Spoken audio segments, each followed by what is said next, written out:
I can't believe you're getting married, Emma. I never thought you'd be able to afford something like this.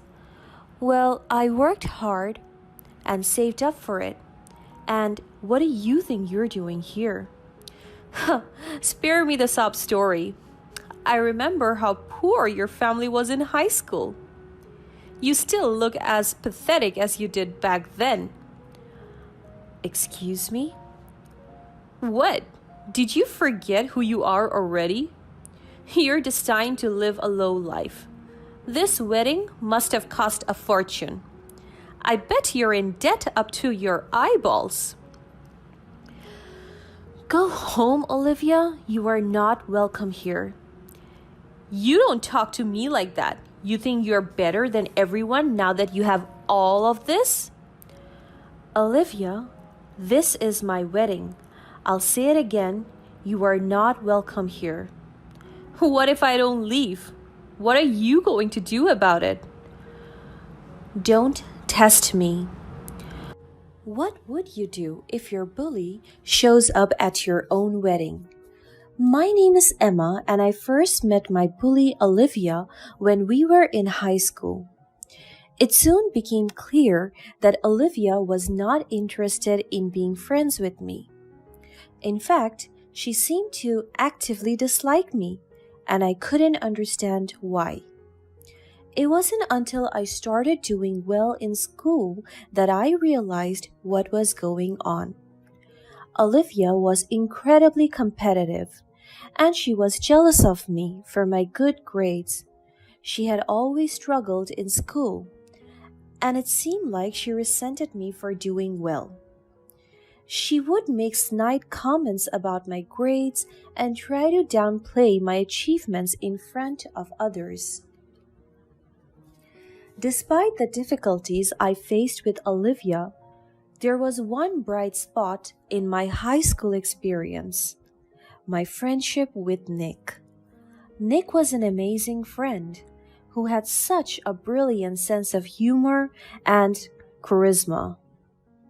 But he struggled in subjects like maths and science. He was always worried about being held back. So when he asked me to tutor him, I gladly agreed. I spent hours with Nick going over problems and explaining concepts until they finally clicked for him. It was rewarding to see him improve, not just in his grades, but in his confidence as well. He started to believe in himself more and more, and it was a joy to see him succeed. However, Olivia didn't seem to be happy about that. I knew she was jealous of our friendship, but I wouldn't let that affect me. Unfortunately, my life took a turn for the worse during my senior year of high school. My family's business went bankrupt, and we were suddenly faced with countless financial problems. I tried my best to keep up with schoolwork and extracurricular activities, but the constant stress was taking its toll. To make matters worse, Olivia started to bully me even more. She would make up stories about me to turn my friends against me, and she seemed to take pleasure in my struggles. She even told everyone that my family business failed because my parents were dealing illegal goods. That was completely untrue. I was already feeling stressed out, and Olivia's behaviors made my life even more miserable. I didn't know how to make it stop, and I felt like I was drowning in a sea of problems. Nick was one of the few people who stayed supportive of me through everything. He tried his best to cheer me up, but my life got so hard that my family finally decided to move away. It was a difficult decision, but we knew that we needed a fresh start and a chance to rebuild our lives. Leaving my hometown and my friends was tough, but I was determined not to give up. Even though I couldn't afford to go to college like my classmates, I wasn't going to let that stop me from pursuing my dreams. I started working odd jobs like housekeeping or waitressing and tried to save up as much money as I could. With so much going on in my life, I unfortunately lost contact with all my high school friends, including Nick. It was getting lonely, but at that point, all I cared about was my goals. I came to dream of something bigger. I wanted to run my own hotel chains one day. It was a lofty goal, but I was determined to make it happen. I saved up every penny I could and eventually had enough to go to college. I was even lucky enough to earn a good scholarship to help with the costs. I worked hard and got really good grades, knowing that my education was the key to achieving my dreams. I was also lucky enough to secure an internship at a fancy hotel, where I learned firsthand what it takes to run a successful establishment. I soaked up everything I could about hospitality management, from guest services to marketing strategies. One day, while working at the hotel, I was surprised to see a familiar figure walk through the door.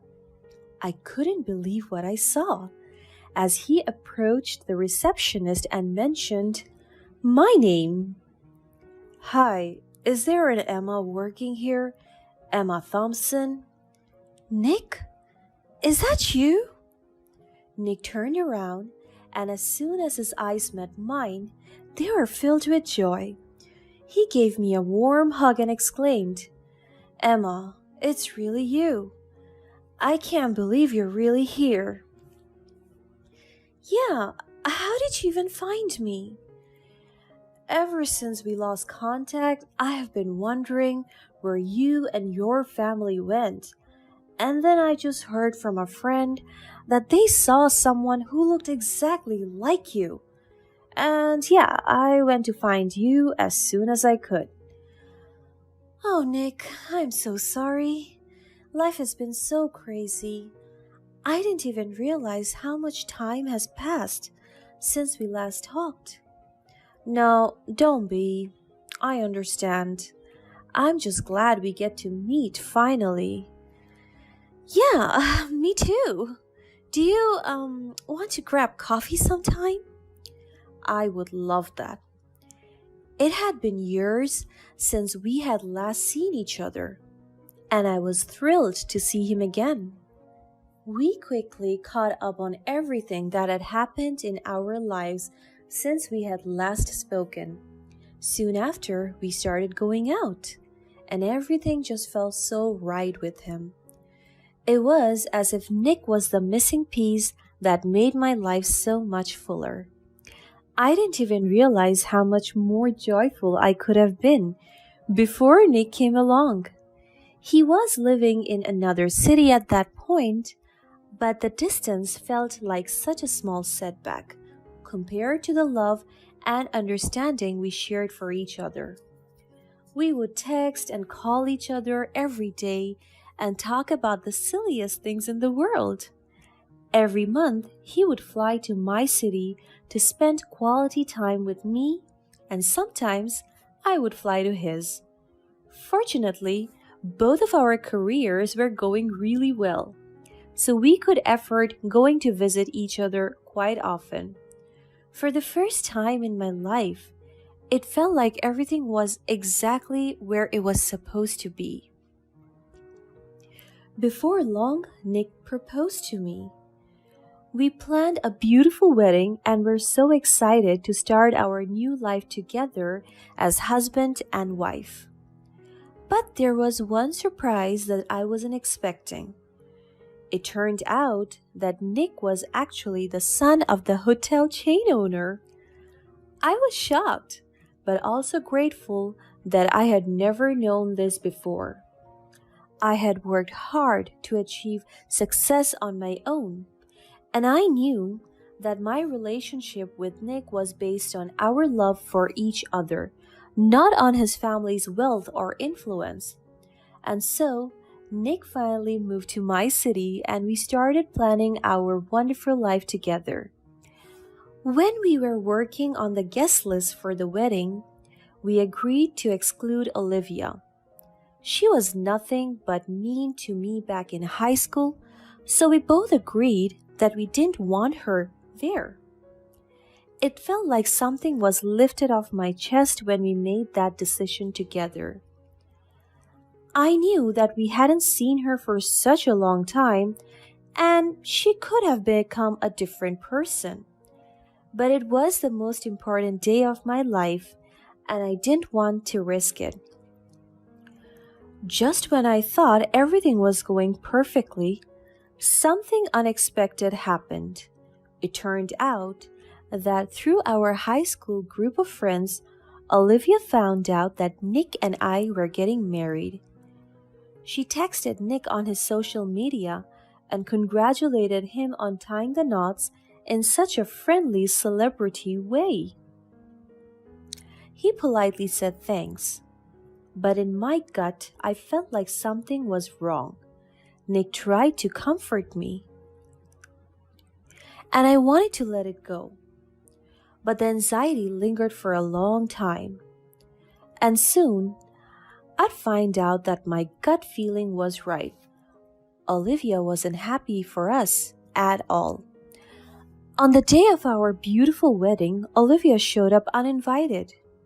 To make matters worse, she was in a white revealing mini dress, and it quickly became clear that she wanted the attention to be all on her.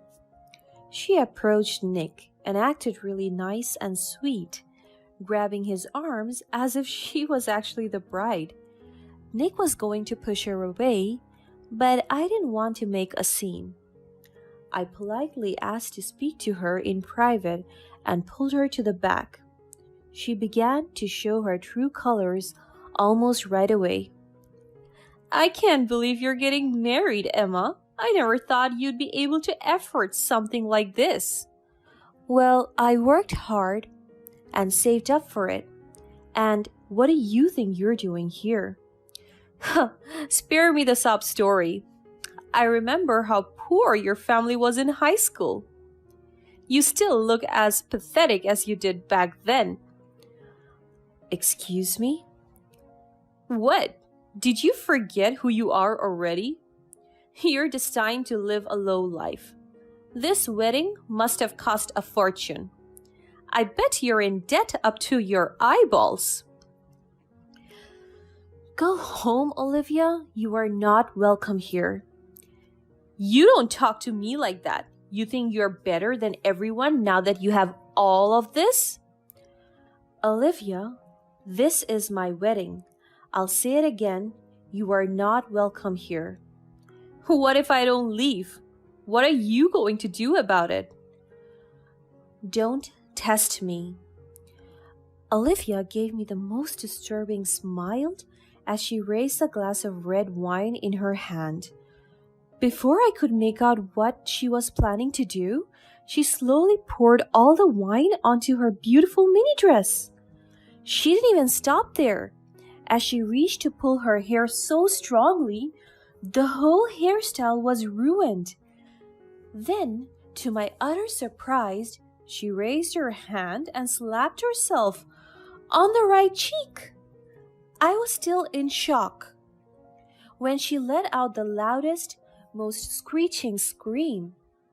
She immediately ran outside with her hands on her cheek, as if she was heard by someone else. Everything happened so quickly that I didn't have enough time to think or react. The only thing that I could do was to run after her.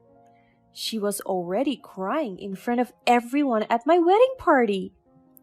"Help! Help! I'm bullied by the bride. I'm so sorry, Emma. It's not my fault that Nick still has feelings for me." Olivia was sobbing so loudly that everyone was shocked.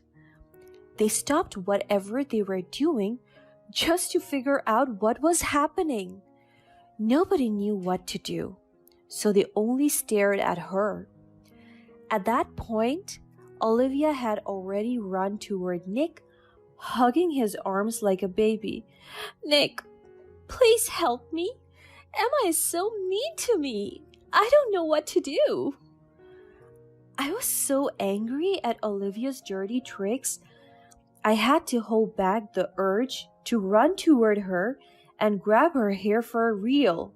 The only reason I wasn't taking any action was because I knew Nick had got my back. I could trust him with my life. So I knew he would somehow figure out a way to deal with this she-devil. She messed with the wrong people, and exactly like I expected, just when Olivia thought Nick was going to comfort her, he gave her the coldest reaction. Get the hell off me! Nick quickly pushed her away, and Olivia was so stunned she literally stopped sobbing. She didn't think a nice guy like Nick could treat her like that. Do you realize you're ruining the most important day of someone's life? Nick's voice was loud and angry. Everyone went silent, but I could tell that they felt bad for Olivia. The poor woman did look like she was bullied, not the other way around. But it was almost as if Nick could read their minds because just a few seconds later, a camera footage was shown on the big screen for everyone to see. People were so surprised, even amused, while Olivia was visibly horrified. On the big screen, she could see herself pouring wine on her own dress, ruining her own hair, and slapping her own face. She panicked and looked around just to see how many people were witnessing her dirty tricks uncovered. No, this is not me. I mean, it was just a prank. Yes, I was just pranking them. Olivia, you are not welcome here. You bullied me throughout my high school years. I was going to forgive you if you had realized what you have done. But you chose this for yourself. How did... Emma, it was just a joke. I was just joking. She looked around again and saw that nobody believed her. Little did she know that Nick had prepared cameras all over the wedding venue to make sure we were safe at all time. We would never expect her to pull such tricks, but we were surely prepared for every situation. Olivia was so embarrassed, she quickly ran outside. I was relieved that this was all over, but quite upset that she ruined our wedding. Nick gave me the longest, warmest embrace when he told me that he would make it up for me and that there's nothing to worry about. And make it up for me he did. Nick and his family ended up suing Olivia for ruining our special day, and she had to pay thousands of dollars in damages. It was a difficult situation, but it felt good to know that justice had been served. Despite the challenges we faced, Nick and I remained committed to each other and our dreams. We decided to get married again, this time on a secluded island where we could focus on each other and our love without any distractions. It was a beautiful and intimate ceremony, and it felt like we were truly starting our new life together. Now, we are running the hotel chain together, and we are stronger than ever. We have faced challenges and overcome them, and we know that we can handle anything that comes our way. We are grateful for each other and for the love and support of our family and friends. And we are more than excited to see what the future holds for us as we continue to build our dreams together. Mom, why are you so cruel to Shane? I told you I never liked her and I never will.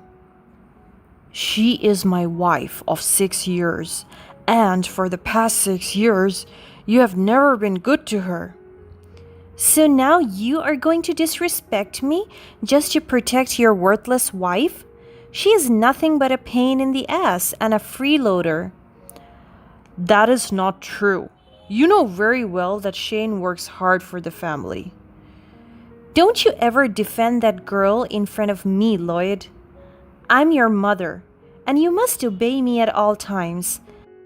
Now, if you have to choose between me and her, who is it? Mom, please. This is too much already. She is my wife, and you're my mother. You must make peace with each other. Never. My mother in law walked out and shut the door loudly. My husband ran immediately to help me as I was lying on the floor after my mother in law pushed me to the ground after a heated argument earlier. The root cause of our disagreement was very petty.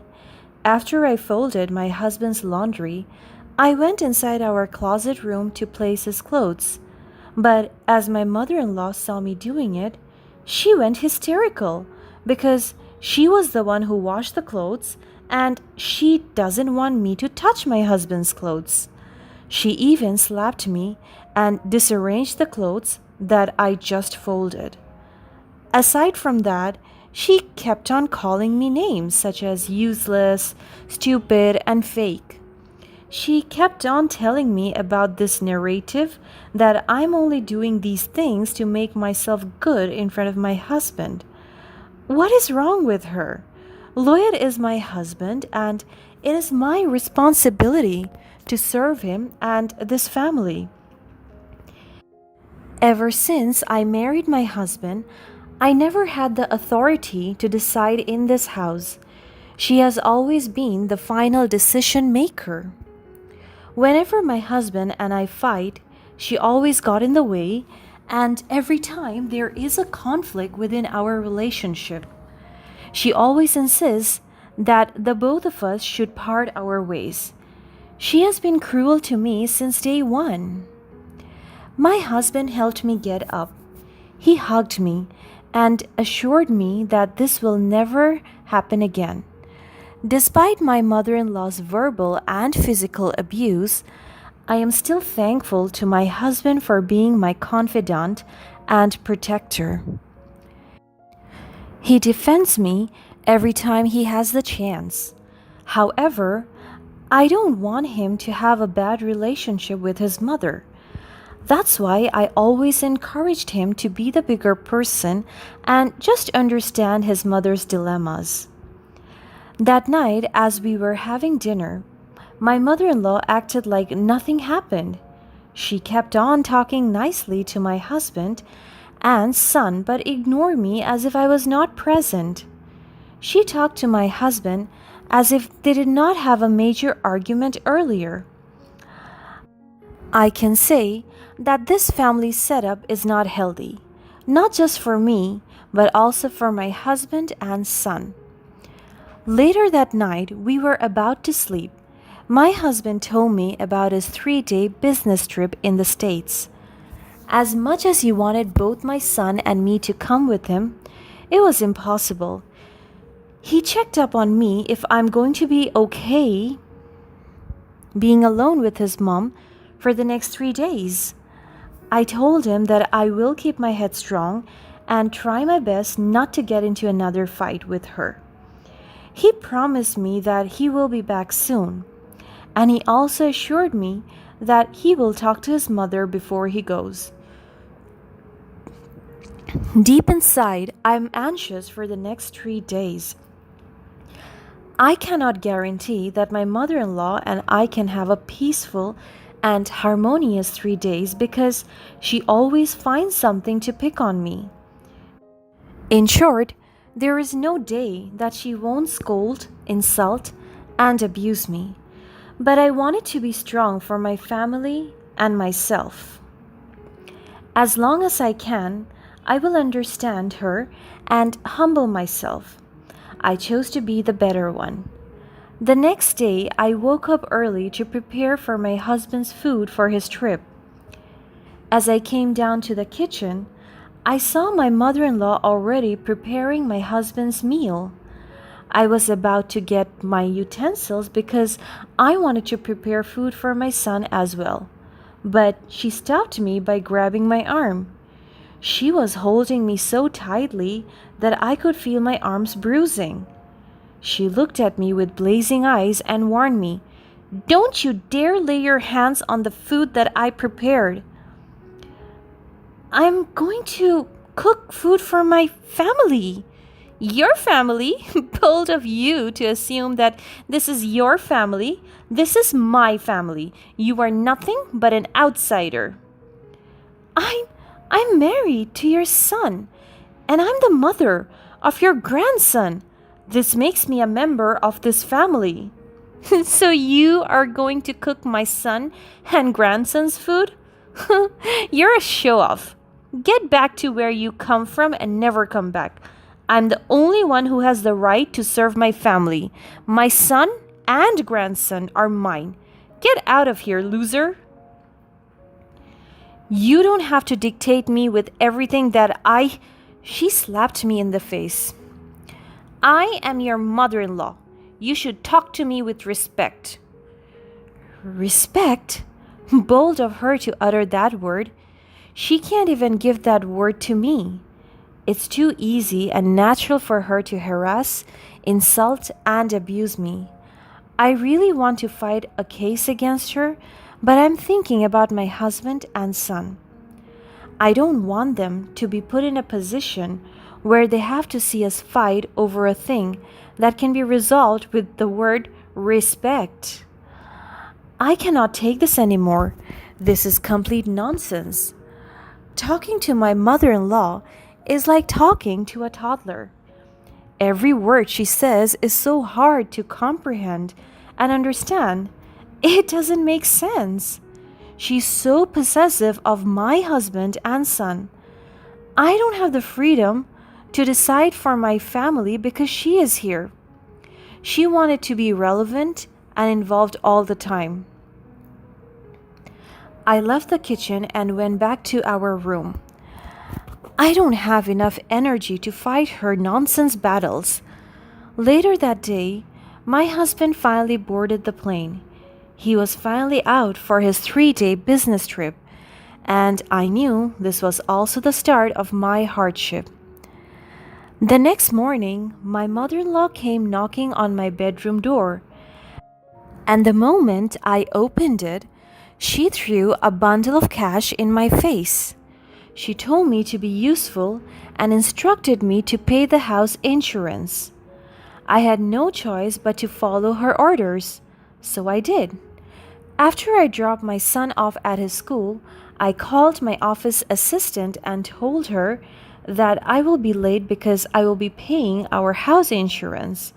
And as I was on my way to the insurance company, I saw someone familiar on the streets, a girl being mistreated.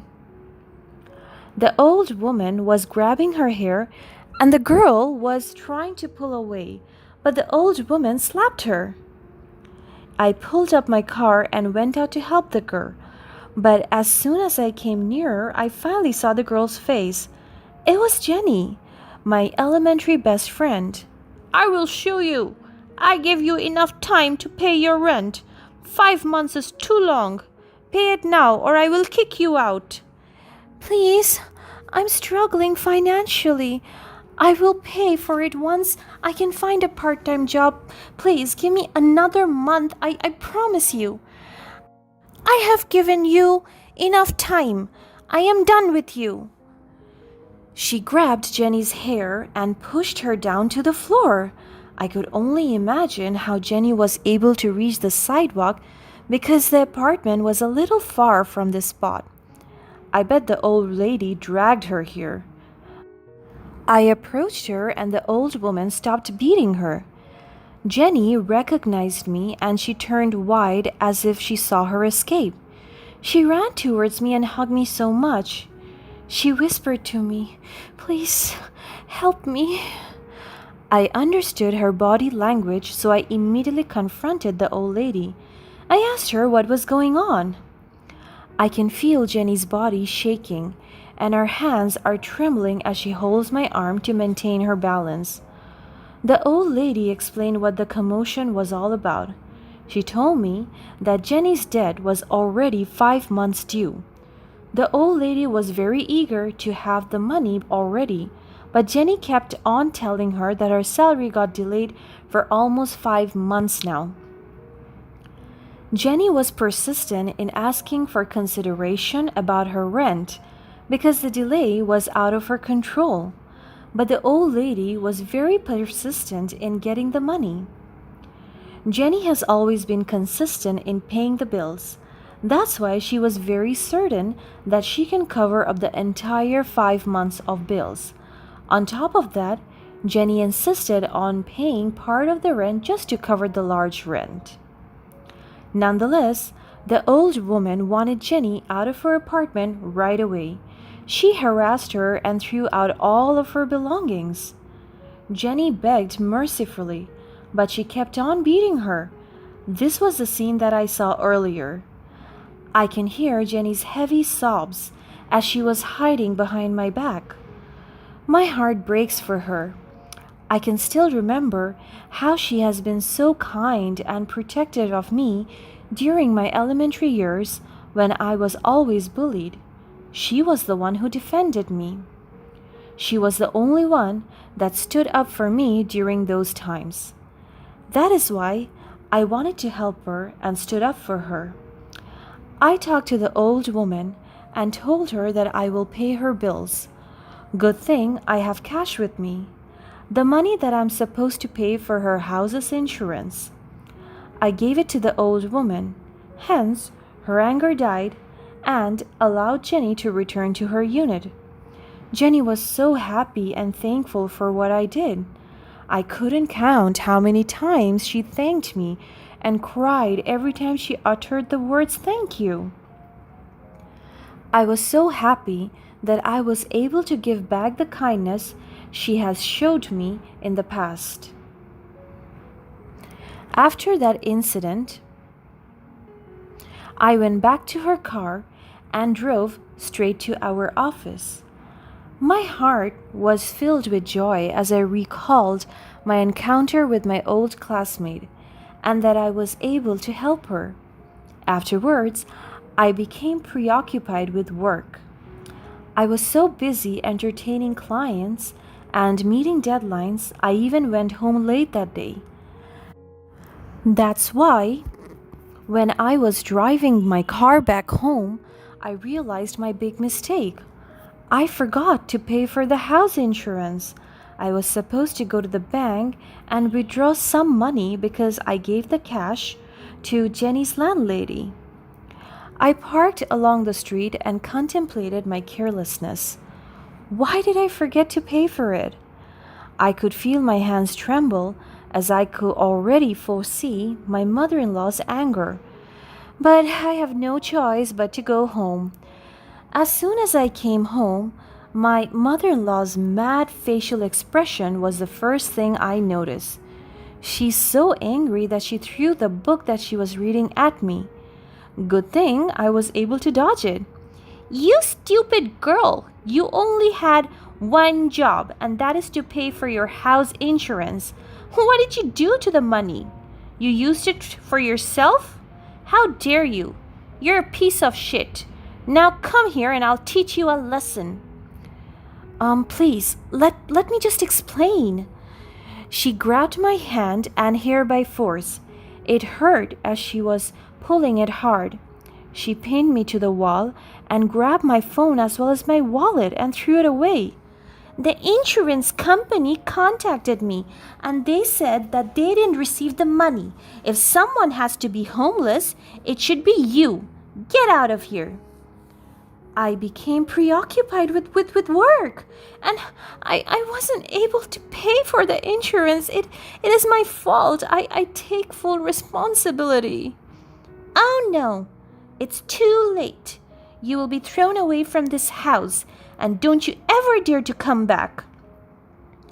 She dragged me to her car and pushed me in.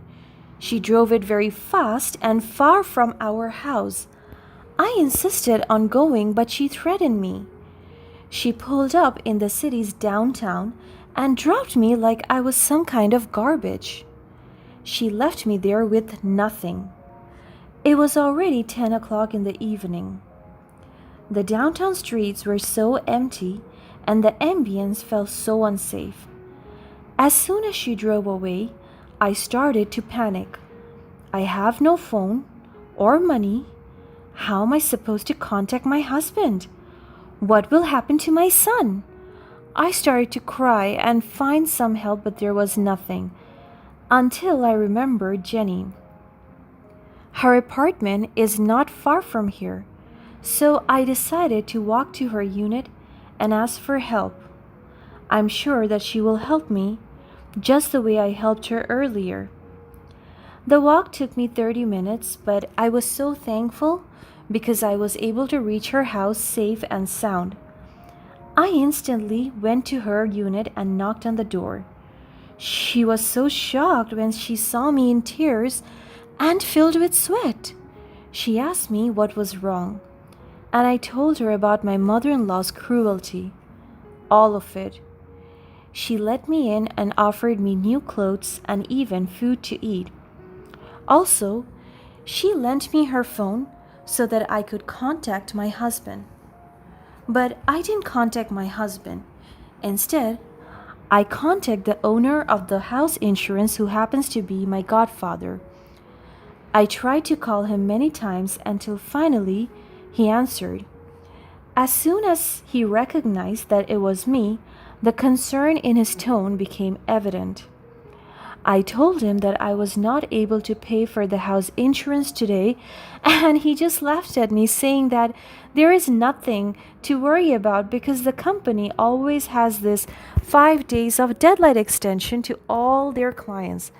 Aside from that, I also told him about my mother-in-law's abuses and mistreatment of me. And as my godfather and the best friend of my father, he promised that he will help me. He orchestrated a plan that will help me take revenge against my mother-in-law. My godfather took immediate action.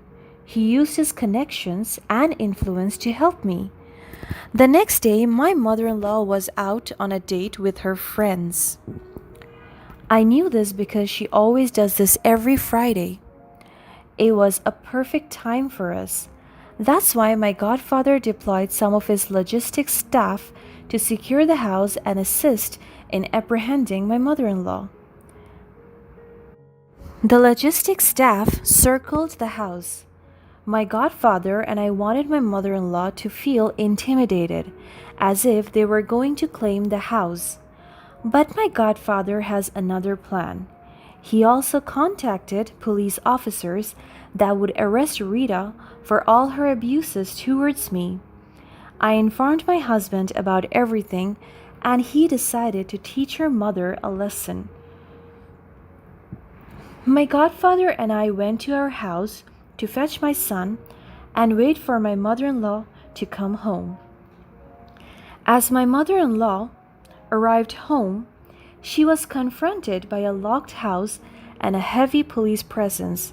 I saw how overwhelmed she was with shock and regret.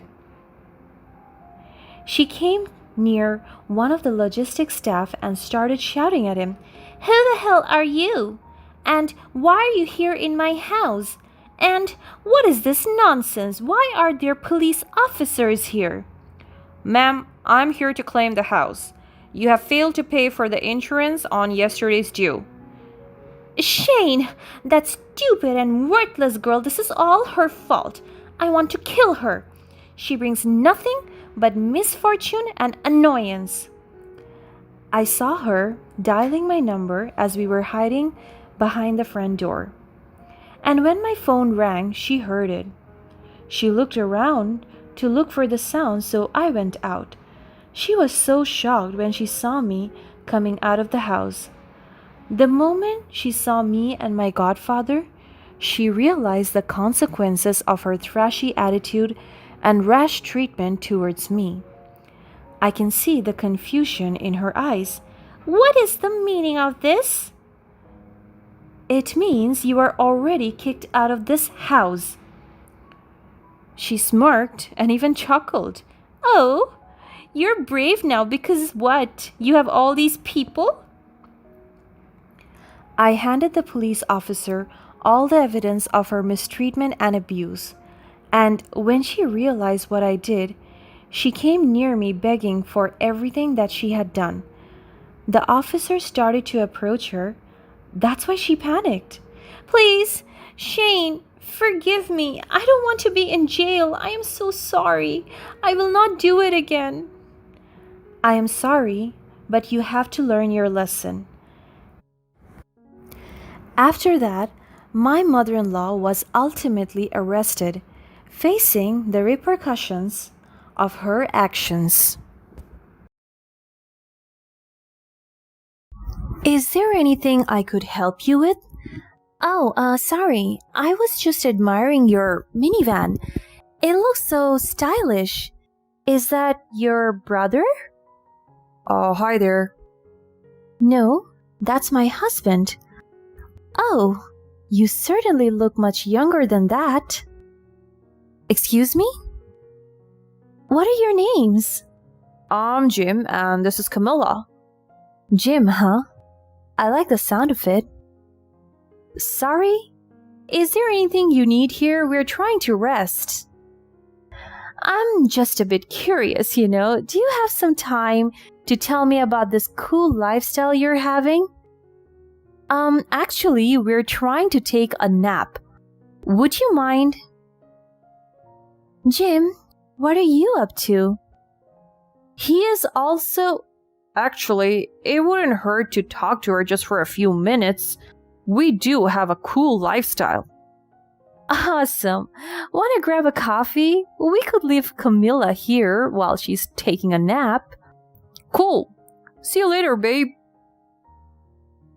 My name is Camilla, and I was married to my husband Jim for almost 2 decades. We were both in our 50s, and we had decided not to have any children.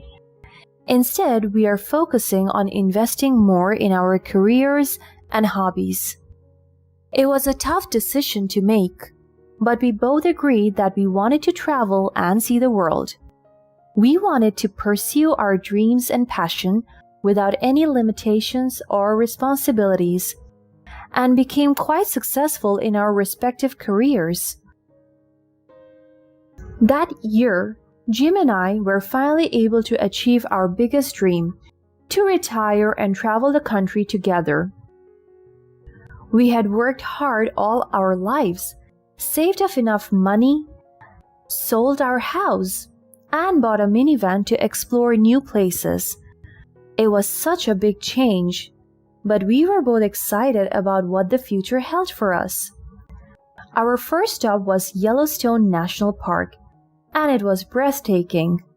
We spent hours hiking through the mountains, watching geyser erupts, and admiring the wildlife. We felt free and alive, and we knew that we had made the right choice. Our journey took us to many beautiful places, including the Grand Canyon, Mount Rushmore, and the Rocky Mountains. We met new people and heard stories, and we learned so much about the different cultures and traditions in America. We also tried out different activities like fishing, kayaking, and even bungee jumping. We made so many memories together, and I felt grateful for every moment we spent together. However, as much as everything sounded awesome, it wasn't all sunshine and rainbows. As soon as we hit the road, we started to get into all kinds of conflicts. Jim seemed to have lost his enthusiasm for the trip and refused to help with the maintenance of the van. I ended up taking on all the responsibilities, which was exhausting and frustrating.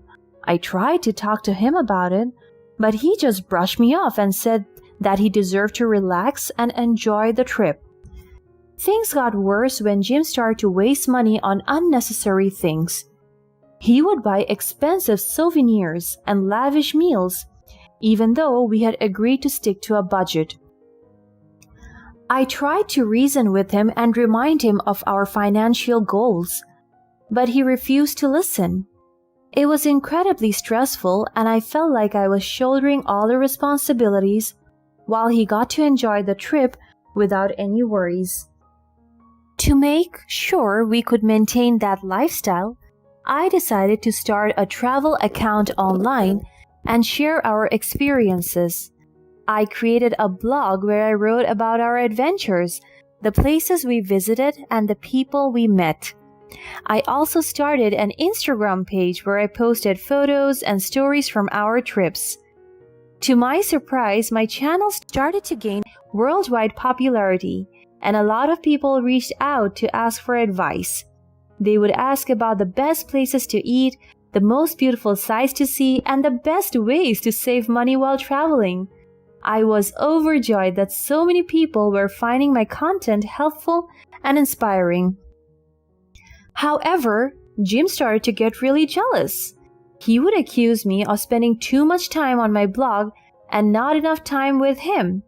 He would get upset when I would take photos or write posts instead of going out there and really experiencing the adventures, in his words. I tried to explain to him that this was something I was passionate about and that it was helping us maintain our lifestyle. But he just couldn't understand. He went as far as accusing me of trying to betray him with men I met online. That was completely untrue. I had never even considered being unfaithful to him. I tried to tell myself that was just something he said when he was angry, so that I could look past it. Little did I know, things only got worse from there. One day, as we were parked in town to fill our gas, a college girl walked by and got curious about our minivan. "Is there anything I could help you with?" "Oh, sorry, I was just admiring your minivan. It looks so stylish. Is that your brother?" Hi there. "No, that's my husband." "Oh, you certainly look much younger than that." "Excuse me? What are your names?" I'm Jim, and this is Camilla. "Jim, huh? I like the sound of it."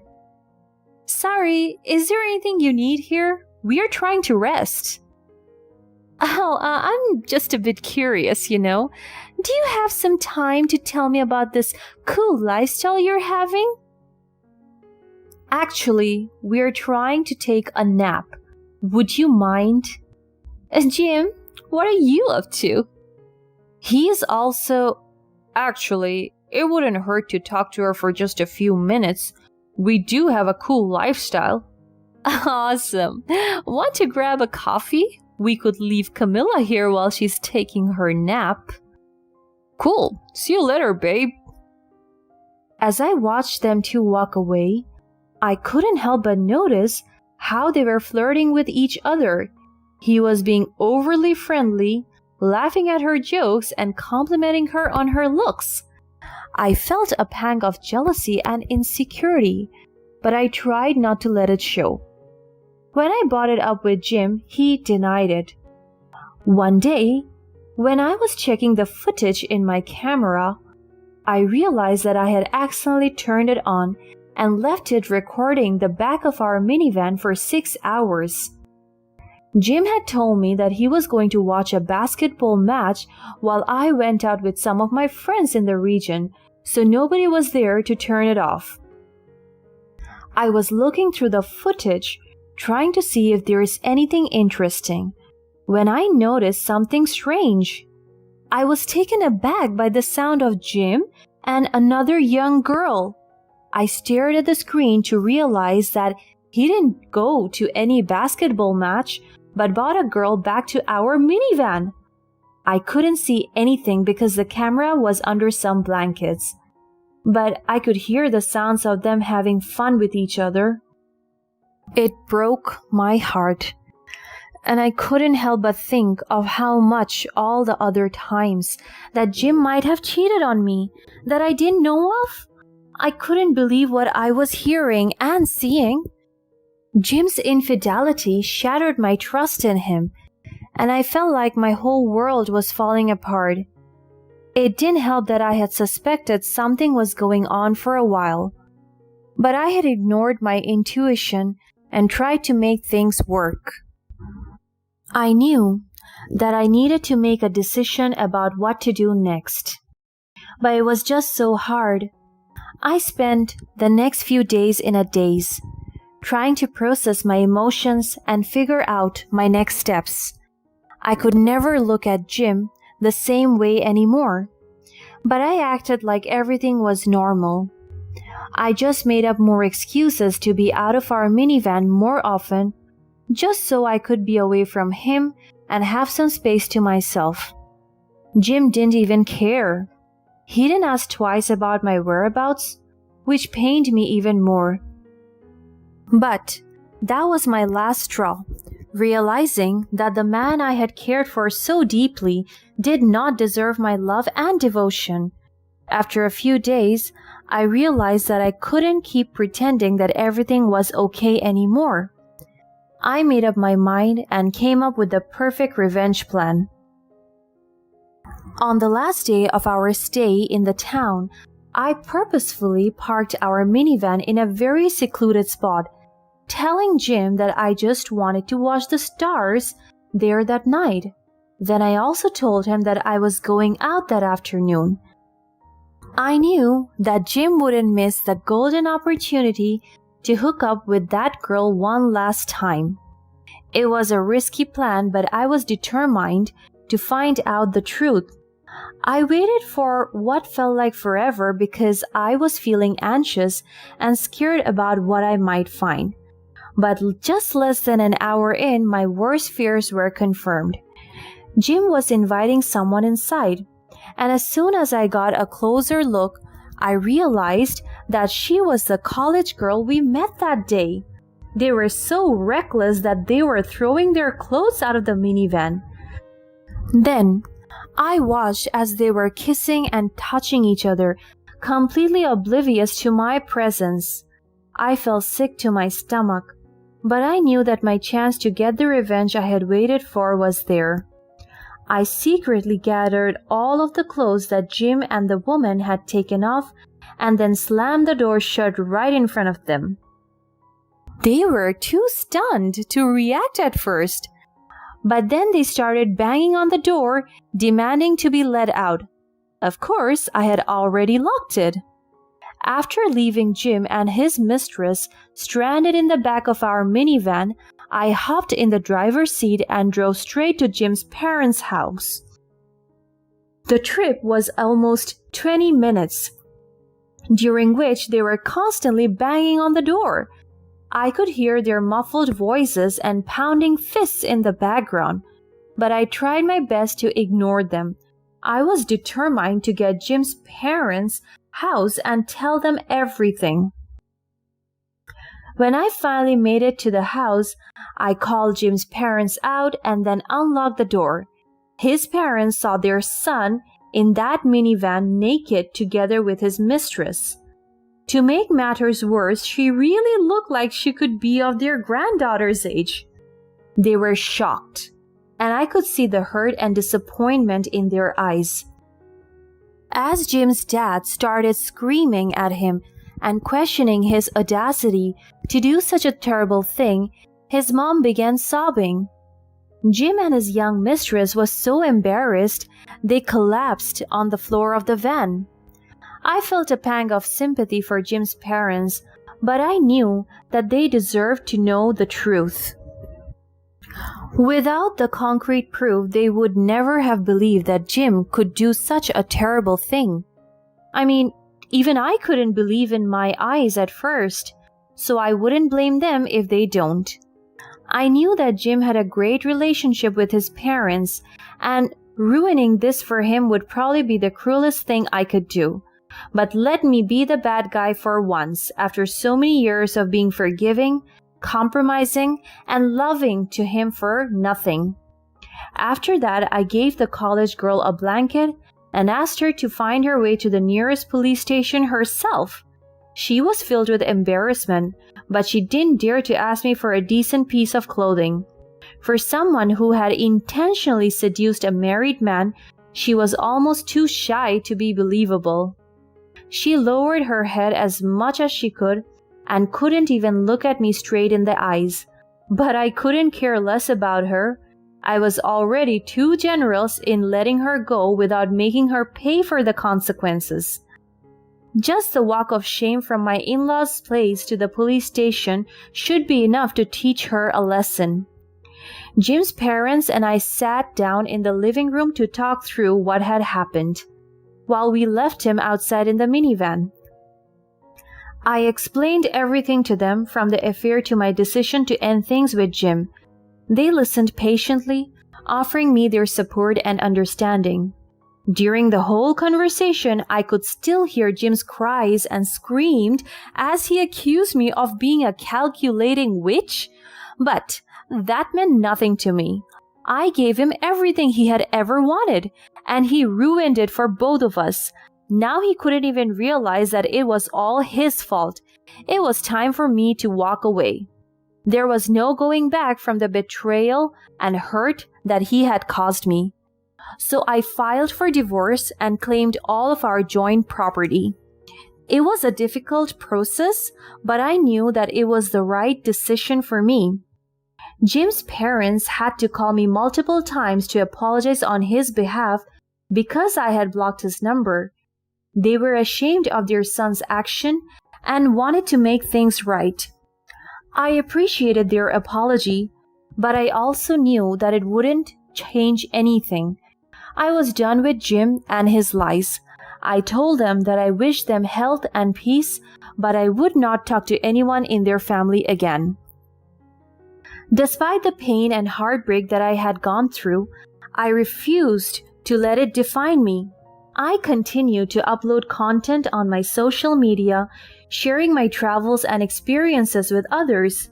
Soon, I had created a network of travelers for myself, exchanging tips and stories with people from all over the world. I discovered that there was a whole community of people out there who shared my passion for adventure and exploration. They inspired me to keep pushing myself, to keep seeking out new experiences and challenges. And slowly but surely, I began to heal from the pain of my broken marriage. Looking back, I realized that the end of my relationship with Jim was the beginning of a new chapter in my life. It was a painful and difficult experience, but it also gave me the courage to pursue my dreams and follow my heart. I learned to trust myself and my instincts, and to never settle for less than I deserve. I'm living my best life right now, and I'm loving every minute of it.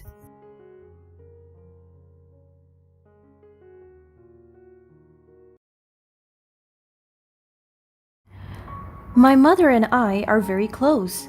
She raised me alone because my father left us when I was a kid. I always look up to her because for me, she's a definition of a real-life superhero. I have seen her work day and night just to support my dreams. She sacrificed so much for me that even if there is nothing left for her, she is more than willing to give everything to me. This is how much she loves me. And I could say that we don't have a fortunate and comfortable life. I could remember how we used to go to different places. After all, we always got kicked out of our apartments because we couldn't pay rent on time. I admit that there are times that I blamed everything on my mother. I would shout at her and rebel at times because I couldn't understand the weight of the situation. And I guess that it is pretty normal for someone to act that way during that age. And I'm so fortunate to have a mother who is patient and understanding. She let me understand the situation and mold me to become resilient and hopeful despite our situation. I could also remember how many people mistreated me. There are times when we reached out for help, but instead of assistance, they gave us side eyes and insults. We were judged, and my mother couldn't even have a permanent job. She would work as a fast food crew, laundry girl, garbage lady, lawn mower, and even a babysitter. It breaks my heart to see her suffer like this, all because life wasn't even in our favor. We were born into an unfortunate life pushed below the poverty line. But that doesn't stop me from reaching my dreams. To dream of a better life for me and my mother. So my mother and I worked hard to get me enrolled in a prestigious school, and because I was witty and pretty smart, I got accepted into the university through a scholarship program. I was able to enter a university that provided a quality education. I worked hard to earn my degree and graduate with flying colors, because in this way I can make my mother proud and it can bring us out of poverty. I believe that education was the gate that opened me to so many opportunities and possibilities. As soon as I finished college, I made a mark in the university as one of the best students, and they hired me to become an instructor. I was fortunate to have an instant career opportunity right after college. I teach history at my university, and just less than a year I was given a promotion. I was able to set my foot high in the field of academia. I was known for my methods of teaching and even for my research studies. Through this, I was able to give my mother our very own house, and that made her happy. And for me, that was the most precious thing I did for her. On top of that, I met the love of my life when I was teaching at the university. I met John, my husband and co-teacher. We dated for almost 2 years until we decided to get married. We were deeply in love with each other, and while I was enjoying my married life, I didn't forget to spoil my mother with all the things she deserves as well. I took her on many travels and let her experience the things we weren't able to experience when I was young. My love for her runs deep. And by the time John and I were able to build a family of 3, it is where everything went downhill. I thought I had everything: a loving family, my mother, my own house, car, career, and business. It was one fine morning, and I was out for a lecture at the university when our maid, Tara, contacted me. It feels like my life jumped out of my grasp when she called me and told me the most devastating news. "Hello? Yes, Tara, what is it?" "I'm so sorry to call you this urgent, ma'am, but your mother collapsed and went unconscious. I already called the ambulance and they're on their way." I almost dropped my phone. My heart was beating so fast. My mind floats. I can't afford to lose my mother this early. I hung up and immediately dismissed my class. I hurriedly went to the hospital, and there I saw my mother being rushed to the operating room. I started to panic while staring at my mother being surrounded by doctors. But good thing my husband was with me. He kept me calm and headstrong. But I was so confused as to why he was here earlier than me and why he didn't call me if he was just at home. And I was also so shocked that he and Tara came here together, and that scenario raises an eyebrow. However, it was not the right time to question him about it. I just want to focus my attention and concern on my mother, who is in critical condition. After 4 hours, the doctor came out and talked to me immediately. "Her condition is now stable." I let out the deepest sigh. It feels like all the nervousness went out of my system. Thank God, my mother is now safe. "Thank you so much, doctor. I owe you my mother's life." However, the sorrow on the doctor's face is also quite evident, and it made me feel panicked once again. What's wrong, doctor? Is there something I should know?" I could feel my husband's hands wrapping around my shoulders, giving me comfort. The doctor shook his head, and it made me feel nervous even more. I don't want to hear bad news, but by the looks of it, I think it's worse than that. Your mother is suffering from a brain tumor. The corrupted cells have been there all along, and a pressure or a fatal injury triggered it. What happened to her before she collapsed? I couldn't breathe because of the diagnosis that the doctor told me. My mother has a tumor? No way, and a fatal injury? I looked at Tara. I'm waiting for her to answer because she's the last person that is with my mother. And she noticed me staring at her, so a slight panic was seen on her face. Then she answered to the doctor's question nervously. She just collapsed. I immediately responded to her, and by the time I got to her spot, she was already laying on the ground unconscious. The doctor nodded, forming a conclusion in their mind. I see. It must have been the fall that triggered it, but we will see to it. We will run tests and examine her condition. For now, she's stable, and let us hope it will stay that way for a fast recovery. The doctor patted my shoulders. Be strong, ma'am. After that, he left us. I feel like my whole world collapsed in front of me. Just as I was achieving my dreams, it also became the time when my mother was suffering from a deadly disease. The months went by, and I focused myself between work and taking care of my mother. I would admit that I didn't have time for my family, especially for my husband, but I was thankful that Tara is with us. She helps us with the household chores and everything. After several therapies and medical sessions, the doctor said that my mother gave no signs of recovery. It seems like her body has already given up on the illness. I broke down every night just by the thought that my mother would be gone anytime soon. I don't want to live in this world without her. I am yet to let her live the life that she truly deserves. But if it's her body that gives up, then there is nothing that I can do. So I asked the doctor if I could take her home and continue her medication there, because if her days are already numbered, then I want to spend it with her in the house that I built for us. Also, as her daughter, I took it upon myself to ensure she received the care and comfort she deserved.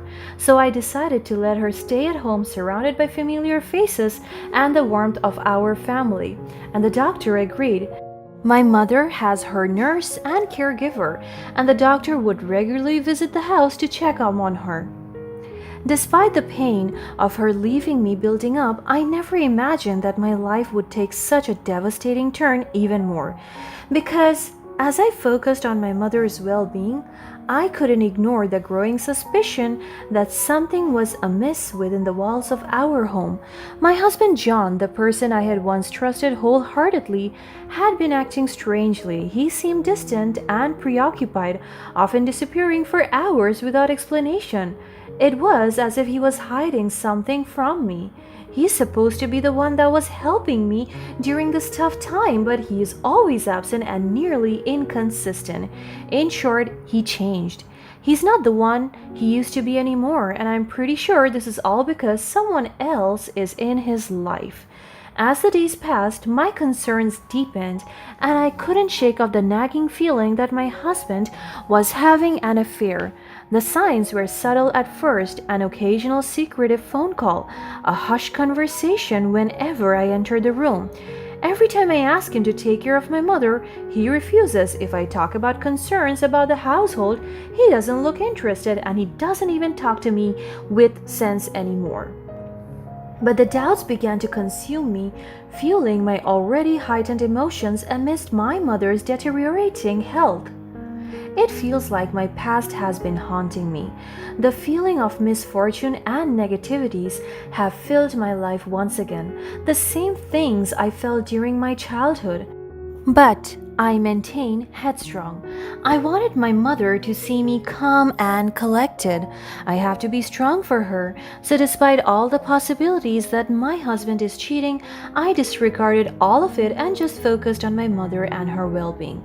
I decided to take a leave from the university to dedicate all my time and effort to my mother. Aside from that, I also want to play my role as a wife and mother. I spent most of my days taking care of my mother and running errands, and every time I went out, I would leave a camera on standby to record little moments of my mother. so that when she left this world, I have something to reminisce about. In an attempt to ensure my mother received proper care while I ran errands, I assigned Tara to assist her. I trusted her and believed she would treat my mother with the utmost respect and compassion. I reassured myself that there was a caretaker and nurse on duty as well, convinced that my mother was in safe hands. But as the days passed, I couldn't shake off the feeling that something was off. There were moments when I would come home and find Tara and my husband engaged in whispered conversations. They have these secret eye contacts that are very flirtatious. Also, they kept on talking, and in fact, my husband would rather talk to her than to me. Their secretive exchanges only intensified my suspicions, and I felt a sense of betrayal cutting through me like a knife. On top of that, my husband's disdain for my mother's presence in our home became increasingly evident. He resented her living with us, always pushing to send her back to the hospital, but I refused to give in. I wanted to be there for my mother to provide her comfort and care during her remaining days alive. It was a decision that only fueled the growing tension between John and me. Then, one fateful day, I returned home from an errand. I told Tara to look over my mother, but this time the nurse and caregiver were both off duty. And as soon as I got home, my heart was heavy with worry for my mother. As I stepped inside, an eerie silence enveloped the house. The air seemed heavy with foreboding energy, and an inexplicable sense of dread washed over me. I knew something was wrong. Rushing through the house, I searched for any sign of my mother, hoping to find her safe and sound. But when I reached her room, I was met with a sight that shattered my world. My mother lay motionless, her eyes closed, her spirit gone. There were no signs of an attack or any apparent cause of death. It was as if she had simply slipped away. At that moment, grief and anguish consumed me. I shouted and broke down.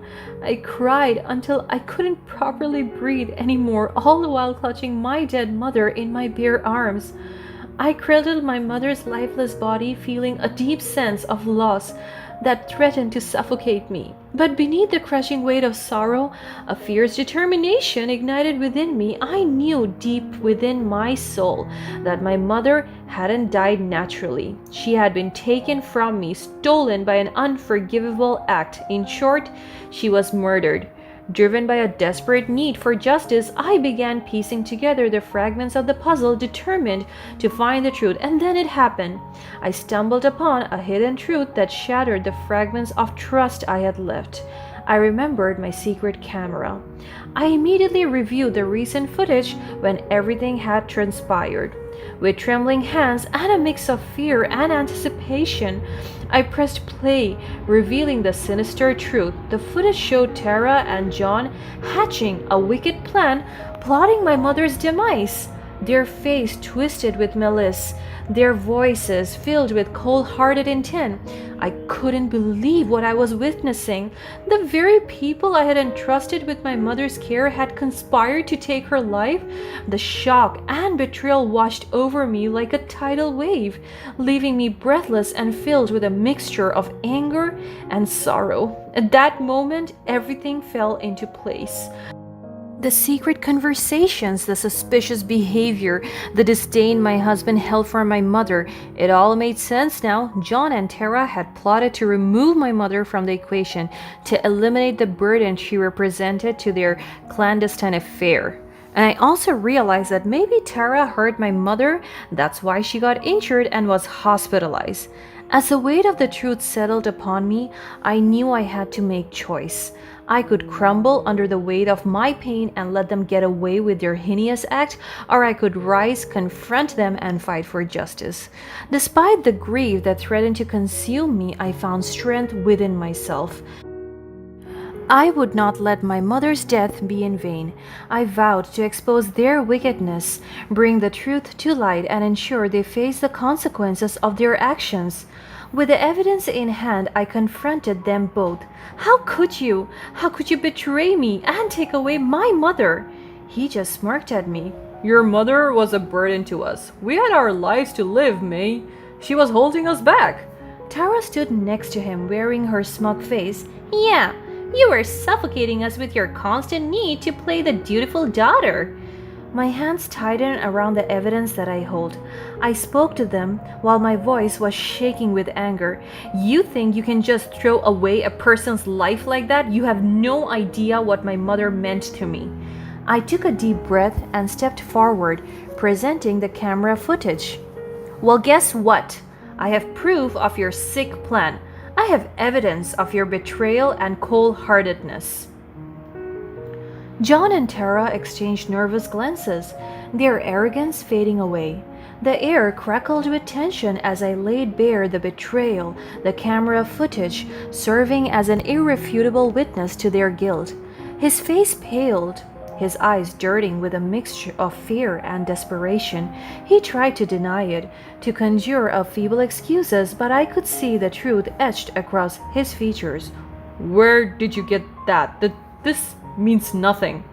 It means everything, John.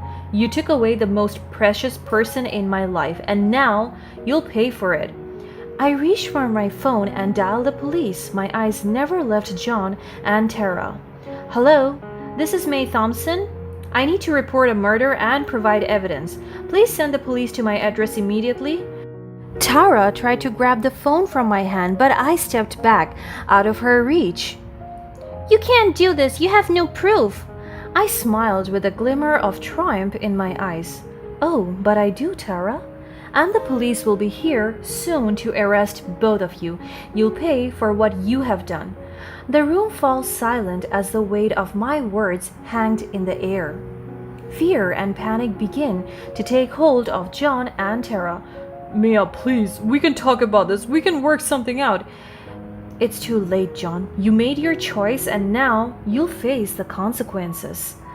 The distant sound of sirens grows louder, signaling the approaching police. My determination solidified and I stood tall, ready to face the justice I fought for so hard. But my pursuit of justice didn't end there. I couldn't allow Tara to escape accountability either. I contacted the authorities, sharing the damning evidence I had gathered. The police were taken aback by the revelation, assuring me that they would investigate the matter thoroughly. Days turned into weeks as the investigation unfolded, and then the truth emerged, an intricate web of deceit and betrayal.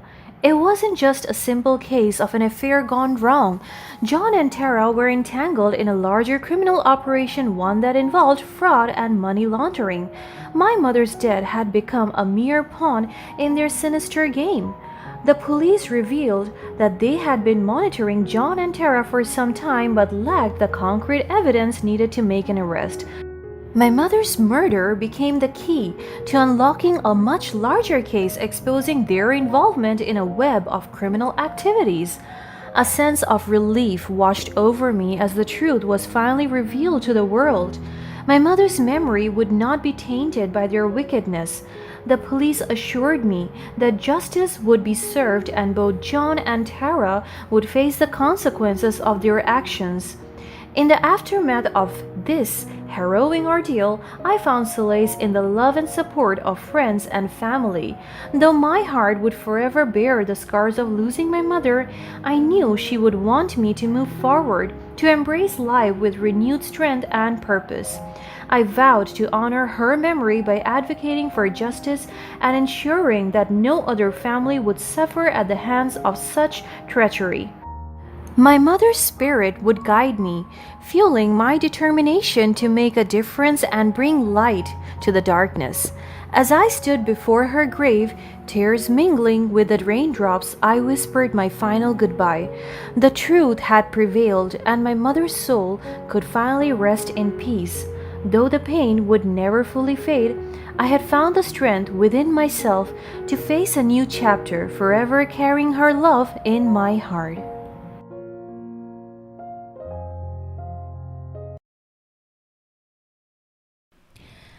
I am Yana, And I have been married to my husband Ted for almost 20 years. Our first few years of marriage were full of bliss. It feels like the both of us were on cloud nine. I truly loved him, I do. He is responsible and has a great provider mindset. For me, marrying him was the best decision of my life. Although the arguments and fighting became significant catalysts of setbacks in our life, I am still grateful that we were able to surpass it all with a loving and robust heart. We have 3 children, 2 boys and a girl. I couldn't ask for any more excellent gifts in life than my lovely children. They made me whole and they put meaning into my life. They mended and filled the gap between me and my husband when there were times that we would grow apart. We were a loving family and my life was perfect, or so I thought. As years passed by and our kids were growing, so did the hatred and boredom that we felt towards each other. The constant fights became prominent and more aggressive. My husband became so intentional with his banters and insults towards me. In short, our relationship became toxic. And that is when I realized that my life with Ted had never been a fairy tale. I was just so in denial that our relationship was falling apart because it was built on shaky and weak ground to begin with. I was making things up. That we are still happy because I'm too afraid to lose him and allow my children to grow up without their father by their side. And as I assess our relationship right now, the signs of downfall are there. From the beginning, our relationship showed signs of trouble, but I held on, hoping that love would conquer all. As the years passed, though, cracks started to appear and the love we once shared turned into bitterness and hurtful words. Aside from that, my husband began to share his remarks of discontentment, boredom, frustration, and disappointment. It seemed like he was trapped with me all this time, and he wanted to get out right away. His banters were more insults than sadness. He hates me so much. It feels like he was forced to stay in the relationship and was suffering, suffocating to be exact, the whole time. And with that, I endured Ted's hate and hurtful sentiment towards me. I did all I could to maintain a hint of normalcy for the sake of our children. They were all that matters to me, and I did not want to ruin their life. One night, as I prepared for bed, my husband came in with a frustrated aura. I was shocked that he came to our bedroom when it's been 2 years since we last slept together. Yana, why are my laundry still not in my room? He shouted and it startled me. I'm so sorry, honey. I was gardening earlier because the harvest season is coming up. I will do the laundry tomorrow, I promise.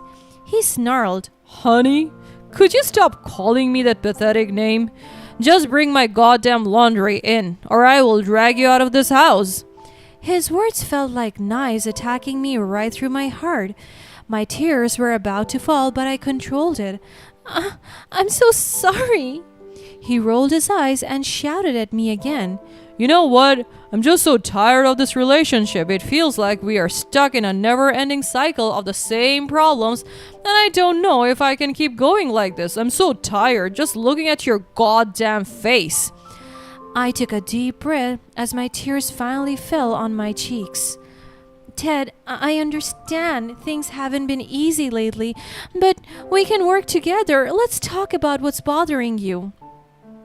He just laughed at me in a mocking tone. Talk? What good will that do? I don't remember you listening anyway. You're stupid. There is no point talking to you. I do listen, Ted. I want to understand what's bothering you and find a way to improve things. We can't just put our relationship down the drain. That is unfair to our kids. He rolled his eyes again as if everything I said had no sense. You're always trying to fix everything, but you never actually do anything about it. Oh, I forgot. You don't have to fix everything because you are the problem itself. It hurts me to hear him say all of these hurtful words. I'm doing my best to make this relationship work, but it takes both of us to put in the effort. Yeah, well, your best just isn't good enough. Please, Tell me what's making you so unhappy. I want to know so we can work on it together. You wouldn't get it. You're too wrapped up in yourself to see how you're driving me away. And like what I have said, you're stupid. So what's the point anyway? I love you, Ted, and I don't want to push you away.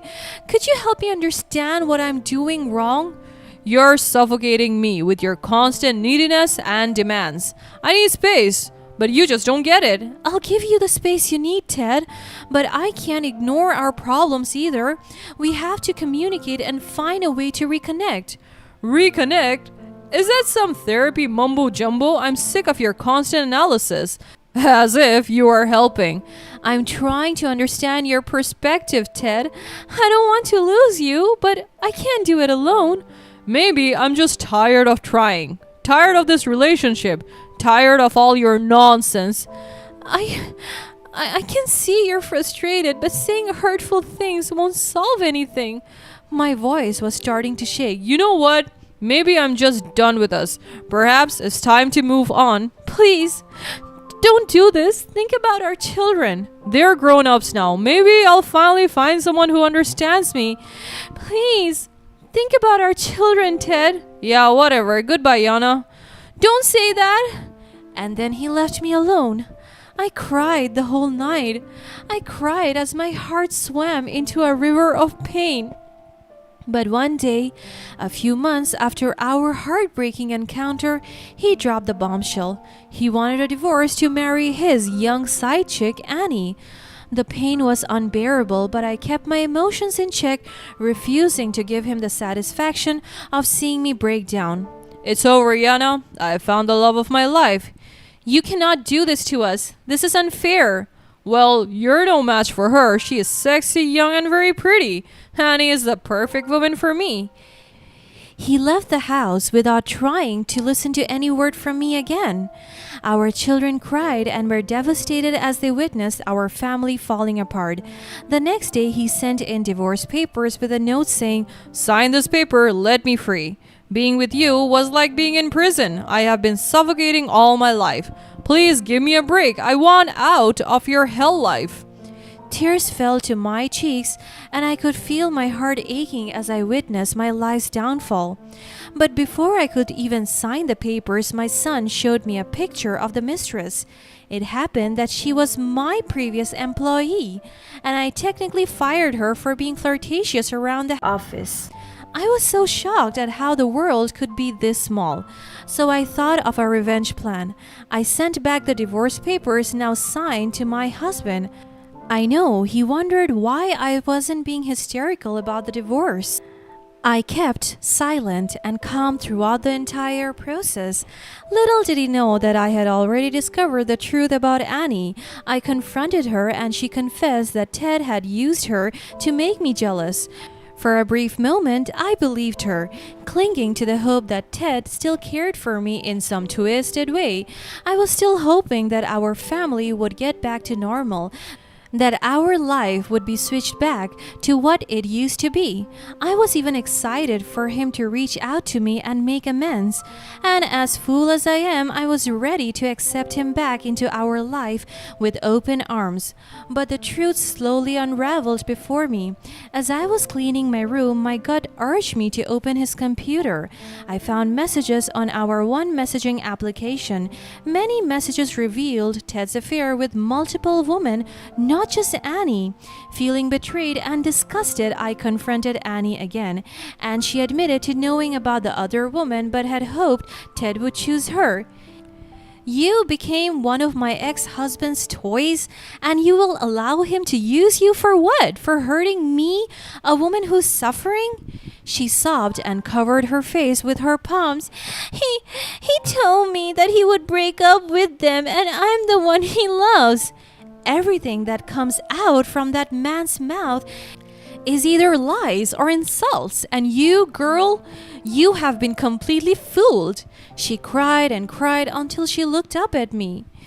He promised to me that we will go overseas and live our life as a married couple and that he will leave you and his children for good. He hated you. I hated him more. And you should hate him as well because he lied to you. He manipulated you into thinking that being a mistress is okay. You deserve more than that. She bursted into tears again, so I continued talking. Listen to me, Annie. You are a capable woman, and we both don't deserve that jerk, an asshole. Karma will find its way to him because he deserves to be punished for all the things that he did. Are you with me? She nodded in response. He will pay for this. I am so sorry for the pain that I have caused you. No, you were only a victim. This is all his fault. Let's make him pay. I smirked at her. Oh, darling, we will. In a strange twist of fate, Annie and I found solace in each other's pain. Instead of tearing each other down, we decided to team up and expose Ted for the manipulative liar he was. Together, we devised a plan to reveal his true colors to the world. When Ted confronted me about my seemingly calm reaction to the divorce, I couldn't help but smirk inwardly. With a glint of determination in my eyes, I told him, "Well, I know your lies." His audacity to even show his face in front of me is wild. I don't want to see him again. His baffled expression only fueled my resolve. He was so confused. What do you mean? I just laughed at him, making him wonder even more. Well, you chose to fight me, and I'm so sorry because I'm not a quitter nor a loser. You chose the wrong person, Ted. You will pay for everything. After that, I left him alone. He was dumbfounded. The divorce papers were still being processed. Together, Annie and I decided to expose his thrash and dirty ways on social media around innocent girls that he was using. So we posted screenshots of his conversations with other women. The truth spread like wildfire, and soon enough, the web of lies Ted had spun began to crumble. Ted's life unraveled before everyone's eyes. Friends, family, and acquaintances saw his true nature, and the shame and humiliation he felt were palpable. He begged for forgiveness, claiming he had made a terrible mistake and still loved me, but I had seen through his lies, and the wounds he had inflicted on my heart were too deep to mend. I stood firm, my resolve unwavering as I faced the man who had once been my husband. I refused to let him manipulate my emotions again. He went to me and pleaded for his life, a side I never thought I would see.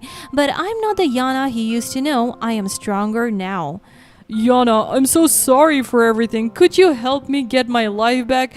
Everyone I know is drifting away from me. I can't afford to lose you as well as our children. You should have thought about that before you decided to leave us with your mistress. You have no shame, and this embarrassment serves you well. He kept on begging me to take down the online post. I will do better. Please help me take it down. I'm so sorry. I'm begging you. With a calm and composed demeanor, I looked him in the eyes and said, Ted, your tears and apologies won't change the past. The trust is broken, and I can't return to a life built on lies.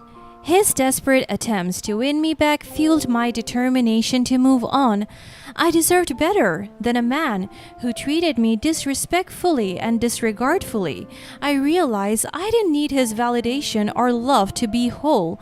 His actions did not define my worth, and I had finally found the strength to stand on my own. As the truth about Ted's infidelity spread like wildfire on social media, his once charmed life began to crumble before everyone's eyes. The shame and humiliation he felt were palpable, and he was desperate to salvage what was left of his reputation. But this time, I wouldn't let him off the hook. And yet again, Ted sent me countless messages and calls and even showed up at my doorstep, tears streaming down his face as he begged for forgiveness. It just never stops. He claimed he had made a terrible mistake and still loved me.